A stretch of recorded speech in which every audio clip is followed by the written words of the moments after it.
सुधा बरसें जल दे, मने बादल पानी ना बरसे, अमृत की वर्षा कर दे। अमृत की वर्षा हो जाए तो वेद में फूल फल लगने वाला नहीं। ऐसे कहते जो मूर्ख होता है, क्या होता है? मूर्ख हृदय न चेत, जो गुरु मिले बिरंच से। मूर्ख का मतलब होता है, मूर्ख का अभिप्राय यह है कि जो समझता कुछ नहीं लेकिन अपने आप को जानता है कि मैं बहुत बड़ा होशियार हूं। ध्यान दे लेना, समझना, मूर्ख किसे कहते हैं? जानता कुछ नहीं लेकिन समझता है कि बहुत बड़ा होशियार हूं। जैसे आपको हवाई जहाज चलाने ना आता हो, आता तो नहीं है लेकिन आप कहा दो मुझे आता है हवाई जहाज चलाने, और जाकर बैठ जाओ, स्टार्ट करो तो फिर क्या होगा? जब आता ही नहीं तो कहा क्यों रहे हो? तो ये ज़्यादा लोगों की ये बातें हैं कि अंदर में रहता नहीं है लेकिन ऊपर से कहते हैं कि हम जानते हैं, हम योग्य हैं, हम अच्छे हैं। ये बहुत गलत व्यवस्था है। जैसा हमारे अंदर है अगर वैसा हम अपने आप को समझ लें, अपने आप को जीव समझ नहीं पाता, रहता कुछ है और समझता कुछ है, और कभी कभी समझता है लेकिन लोगों को दिखाता और है। नहीं समझ में आए? जानता तो है मैं कैसा हूँ, खुद तो जानता है लेकिन लोगों को दिखाता है कि मैं बहुत अच्छा हूँ। ये बहुत बड़ी भूल है, ये और खतरनाक। महापुरुष कहते कि नकली चेहरा सामने आवे है और असली सूरत है छिपी रहे। ऊपर से नकली चेहरा आता रहता है, अंदर में बंद। कोई धृतराष्ट्र वाली हाल थी। धृतराष्ट्र का नकली चेहरा था। क्या था? धृतराष्ट्र ने कहा कि मैं अपने बेटे भीम को बहुत प्यार करना चाहता हूँ, गले लगाना चाहता हूँ।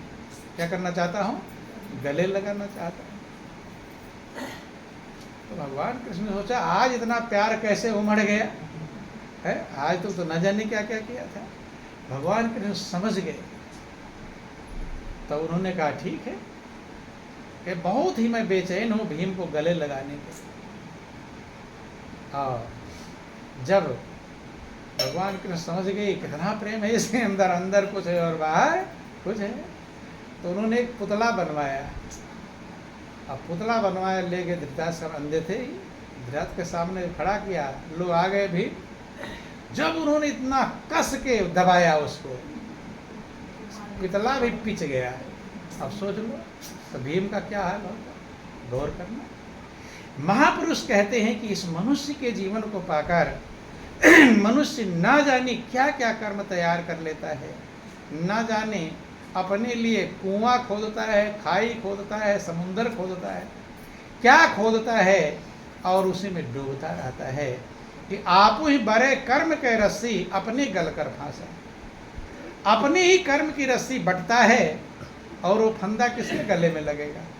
आपके कर्म का फंदा आप ही के गले। जिनके चक्कर में, जिन भाई बंधु कुटुंब परिवार बेटा बेटी के चक्कर में आपने कर्म बिगाड़ा है, फंदा उनके गले में नहीं जाएगा, आप ही के गले में जाएगा।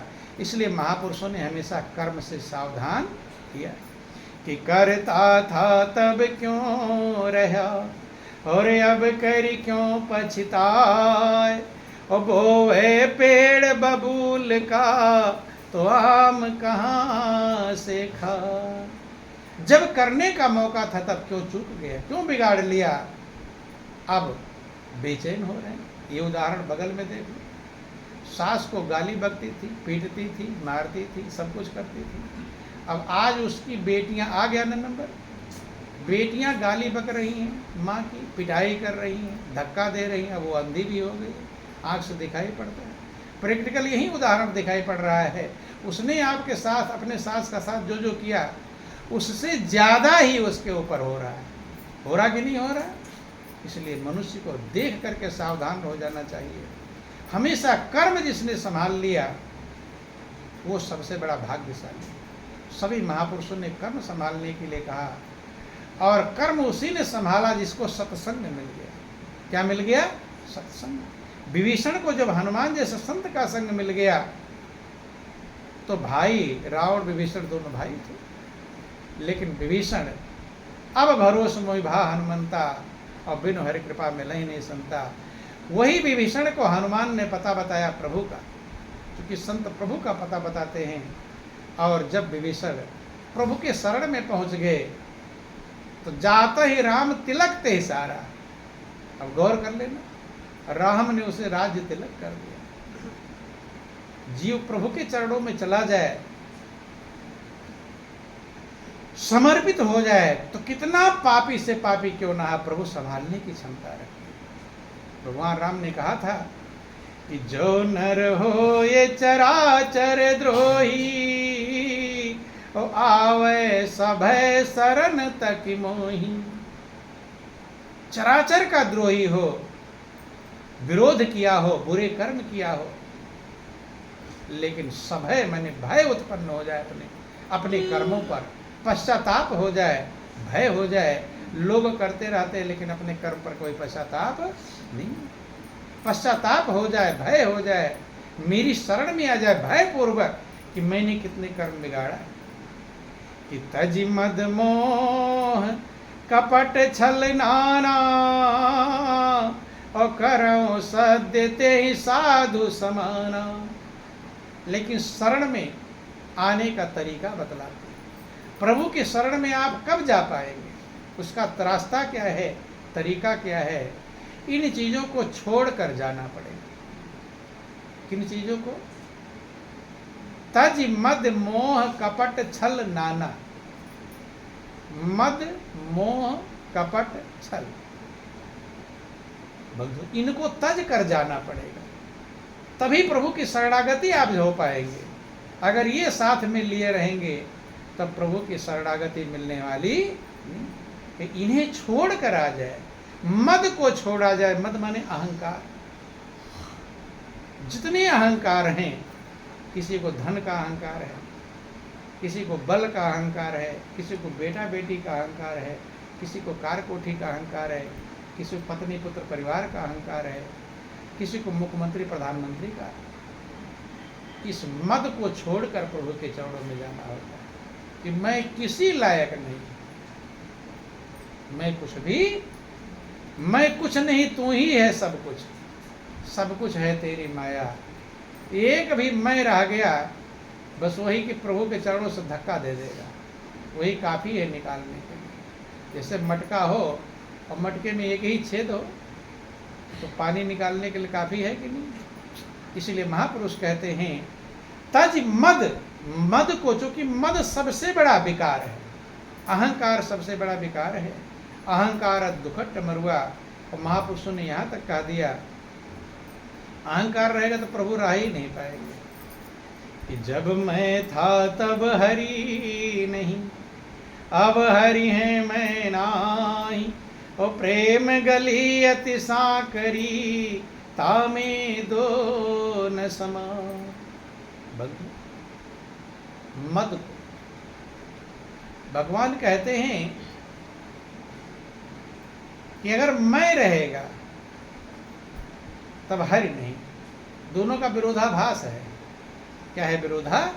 दोनों साथ रह ही नहीं सकते। एक म्यान में दो खड़ग देखा सुना न कान।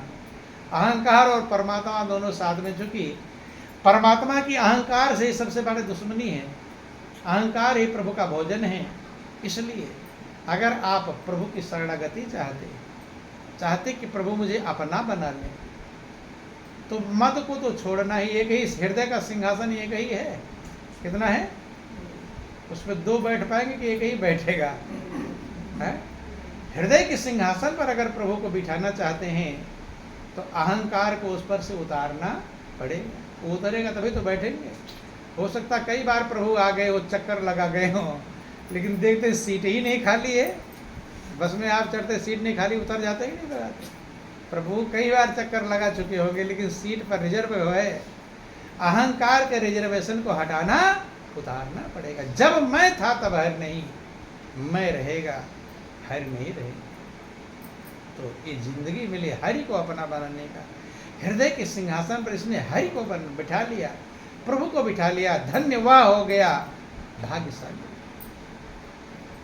उसी प्रेम, प्रभु के प्रेम को जब इस प्रेम ने बनाई मतवाली मीरा रानी, सबरी भुला के सुध बुध बिच प्रेम दे समानी। उसी प्रभु के प्रेम की कीमत थी, मीरा मतवाली बनी। न राजपाट दिखाई पड़ा, न कुटुंब परिवार दिखाई पड़ा, एक चीज दिखाई पड़ा कि मेरी जिंदगी मिली है प्रभु का प्रेम पाने। सारे संकट सहकर जो मालिक का प्रेम पा लिया, धन्य वह हो गया भाग्यशाली भड़ा। देव भी ऐसे भक्त के गीत गाए, देवता भी गायंत देवा अखिल गीत गान। देवता भी गीत गाते हैं कि वो भक्त कितना बड़ा भाग्यशाली है जिससे प्रभु प्रेम करते। बंधुओं ध्यान दें, तो भगवान कहते हैं, अगर भगवान राम की आप पूजा करते हैं, भगवान राम को मानते हैं, तो उनकी बात ही मानना, उनको मानना है। अगर उनकी बात नहीं मानेंगे तो भगवान को कैसे मानते हैं? बात ही मानना तो किसी को मानना है। कहते भाई वो बहुत उनको मानते हैं। मानते हैं क्या मानते हैं? उनकी बात मानते हैं। और भगवान राम कह रहे हैं कि तज मद मोह, मद को छोड़कर आ और मोह को छोड़कर आ, क्योंकि यही बाधक है, यही सब बाधक है प्रभु के प्रेम में। मोह सकल व्याधिन कर मूला, सारे व्याधियों की मूल जड़ मोह है। तो मद को छोड़ करके और मोह को छोड़ करके, क्योंकि 4 दिन का मोह मिला है और प्रभु का मोह कितने दिनों से है? युग पर युग बीत गए, प्रभु का संबंध बना हुआ है। और दुनिया का मोह इसी जन्म का संबंध होगा, होगा कि नहीं होगा? वो नाशवान संबंध है, प्रभु का अविनाशी संबंध है। लेकिन जीव अज्ञानता में अविनाशी संबंध को भूल जाता है और नाशवान संबंध को मजबूत बना लेता है। इसलिए भगवान कहते जो मोह दुनिया में लगा रखे हो उसको हटाना पड़ेगा, उसको हटाओ।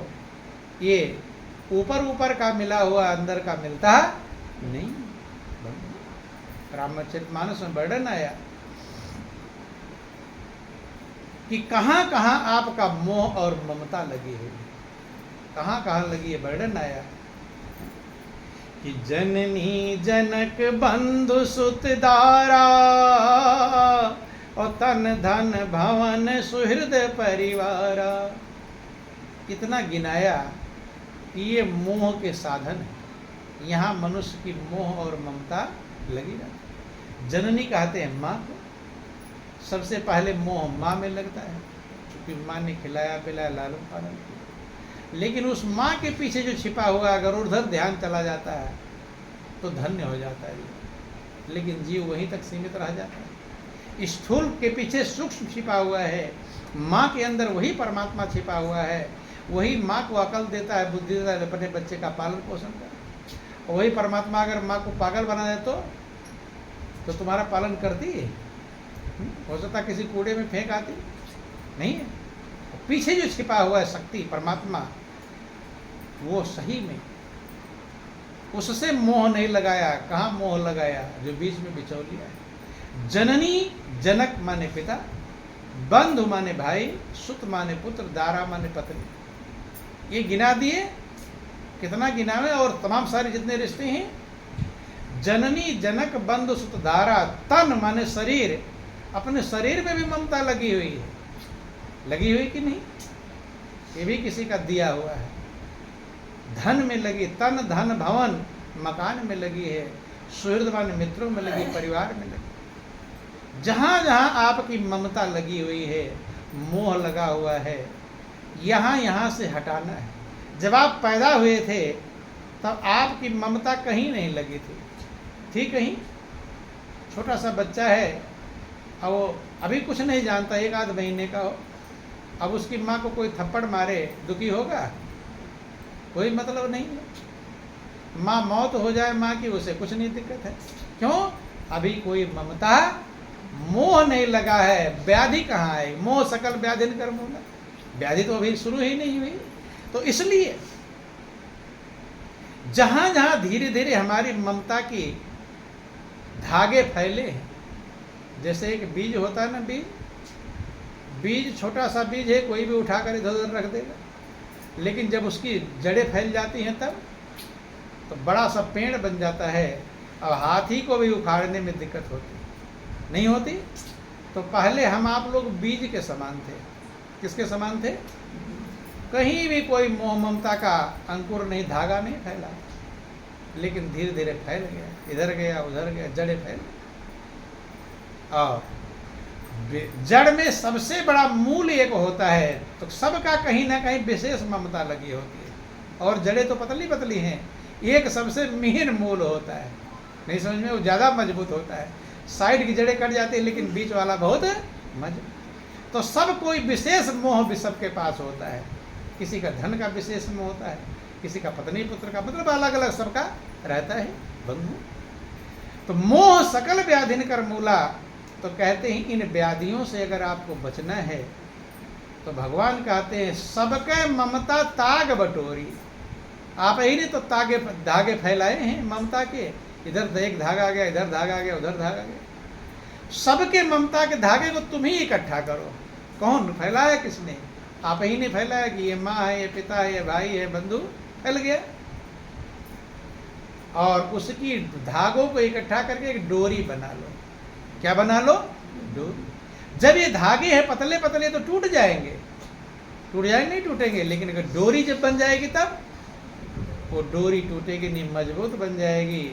और उस डोरी को क्या करना है कि सबके ममता ताग बटोरी और मम पद मनहि बांधी बरी डोरी। डोरी भर करके उस डोरी से मन को मेरे चरणों में, भगवान कहते प्रभु के चरणों में ले जाकर बांध दे। मन को कहाँ बांधना है? प्रभु के चरण। बांधने का मतलब वहीं रुक जाए। अब इधर उधर भाग है, डोरी में किसी को बांध देते, खूंटे पर जहाँ बांध दिया वहीं रुक जाता है। अर्थात मन को प्रभु में एकाग्र कर ले। क्या कर ले? एकाग्र। यही इस जिंदगी में करना है। अगर आप जिंदगी को आनंदमय बनाना चाहते हैं तो यही काम है। सबके ममता ताग बटोरी और मम पद मन ही बांध बरी डोरी। जिसने ये काम कर लिया, भगवान कहते हैं कि अस सज्जन मम उर बस कैसे, और लोभी हृदय बसे धन जैसे। ऐसा जो सज्जन है, सत्य की तरफ जाने वाला जो जन है, प्रभु की तरफ लगने वाला जन है, सही में से सज्जन कहते। क्या कहते हैं?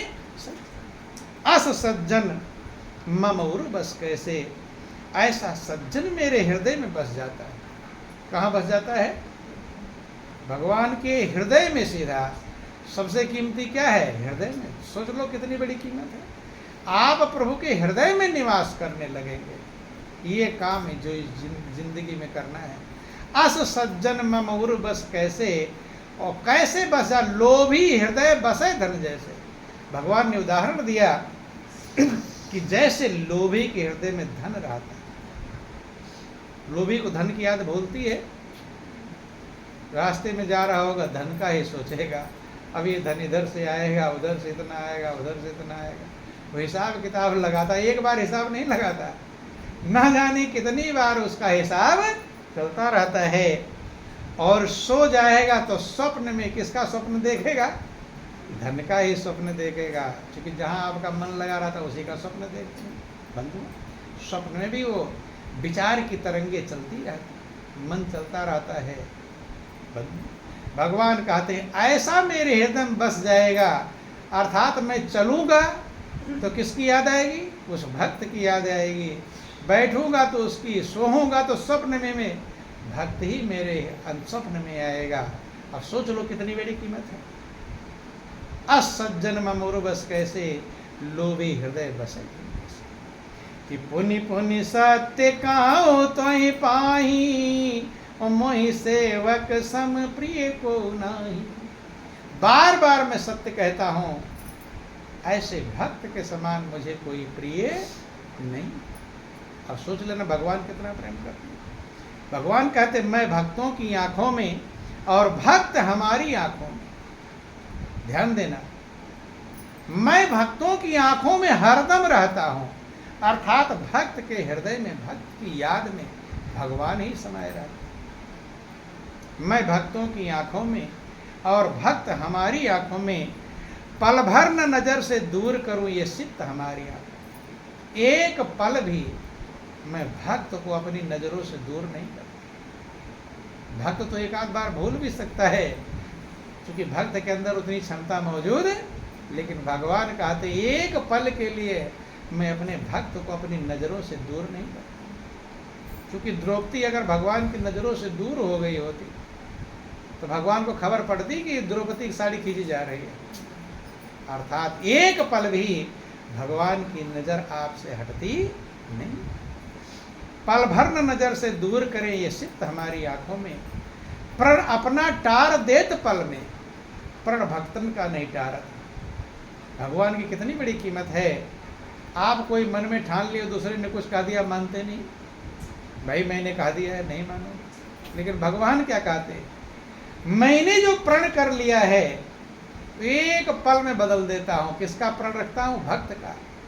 प्रण अपना टार देत पल में, भक्तन का प्रण नहीं टारत हैं। और भक्तों की सूरत झूलत है हर वक्त हमारे आंखों। भक्त की सूरत हर वक्त भगवान कहते मेरे सामने झूलती रहती। भगवान कहते मैं और कहीं नहीं रहता हूं कि बैकुंठपुरी न निवास करें, नहीं योगिन के मन वास करें। बैकुंठपुरी में क्या करोगे वहां जाकर? आप कहाँ रहना पसंद कर? जहां आपका कोई प्रिय हो वहीं पर तो जाना पसंद करते हैं। तो भगवान के लिए सबसे प्रिय भक्त है, इसलिए भगवान कहते हैं बैकुंठ मेरे लिए सुना है। बैकुंठपुरी न निवास करें, नहीं योगिन के मन वास करें। अपने भक्तों के साथ रहें, है भक्त हमारे। हमेशा भगवान कहते हैं भक्तों के साथ में रहता है। तो जो मालिक आपसे इतना प्रेम करते हैं, जीव से इतना प्रेम करते हैं, भक्त से इतना प्रेम करते हैं, लेकिन जीव अभागा है, ऐसे मालिक से वो प्रेम कर पाता नहीं है। वह अपनी मोह ममता नाशवान में, धोखे में, जहाँ धोखा मिलता है, जहाँ ठोकर मिलता है, 100 बार ठोकर खाता है, लेकिन अपने मन को वहाँ से हटाकर प्रभु में लगा पाता नहीं। यही मनुष्य की बहुत बड़ी भूल है, सबसे बड़ी अज्ञानता है। तो प्रभु ने कृपा किया है, दया किया है, बहुत बड़ा मौका दिया है यही काम करने का कि जहाँ हमारा ठोकर हो, बेचैनी हो, अज्ञानता हो, उस मोह ममता से अपने मन को हटा कर काम नहीं छोड़ना। काम तो जो ड्यूटी प्रभु ने दिया है, जिसका जो कर्तव्य है, बेटे के साथ बेटे का कर्तव्य, बेटी के साथ बेटी का। हाँ, कोई अन्याय के मार्ग पे जा रहा तो उसे रोकना भी चाहिए। मोह के चक्कर में धृतराष्ट्र नहीं बन जाना चाहिए तो दुर्योधन जैसा उल्टा सीधा कर रहा है, जाओ सब ठीक है, फिर अंधे हम बन जाएंगे। अंधा नहीं बनना चाहिए। कितना भी अपना प्रिय क्यों ना हो, अगर वो उल्टे कर्म जा रहा है तो रोकना चाहिए, प्रयास करना चाहिए। वो ना माने उसकी गलती है, लेकिन अपने तरफ से प्रयास में कसर। मोह के चक्कर में उसे के बुरे कर्म को, बुराई को ही अच्छा कहना, ये बहुत बड़ी भूल है। उसका भी हम जीवन, धृतराष्ट्र ने दुर्योधन का भी जीवन बिगाड़ दिया, पूरे कुल खानदान का विनाश कर। उसे ही अंधा कहते, उसे धृतराष्ट्र कहते हैं कि मोह में अपनों का विकार नहीं देखता, बुराई नहीं देखता, और खुद भी जाता है उन्हें भी बर्बाद करता। इसलिए मौका प्रभु ने कृपा किया है, दया किया है। अब की बार संभल लें। अभी किसी ने कहा अभी अंधियार है जगा लो, अभी उजियार है जगा लो, उजाला है जग जाओ, अंधकार हो जाएगा फिर। कहते जब तक सूरज आसमान में बढ़ता चल तो चलता चल, तो घिर जाएगा अंधकार तब बड़ा कठिन होगा।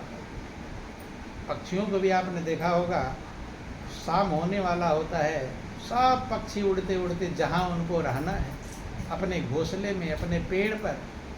बगुलों को देखे होंगे, शाम होते एक पेड़ पर इकट्ठे हो जाते, न जाने कहाँ कहाँ जाते, तो उजाले में आ जाते, क्योंकि अंधकार में चल नहीं पाएंगे। यही हमारे जीवन का काम होना चाहिए। महापुरुषों ने कहा जब तक सूरज आसमान में बढ़ता चल तो चलता चल, और घिर जाएगा अंधकार तब बड़ा कठिन होगा। जिंदगी का कब शाम आ जाए कुछ भरोसा नहीं। छोटा सा भजन है, फिर आप लोग का टाइम हो गया। बोलिए प्रेम से गुरुदेव महाराज की, बोलो वृंदावन।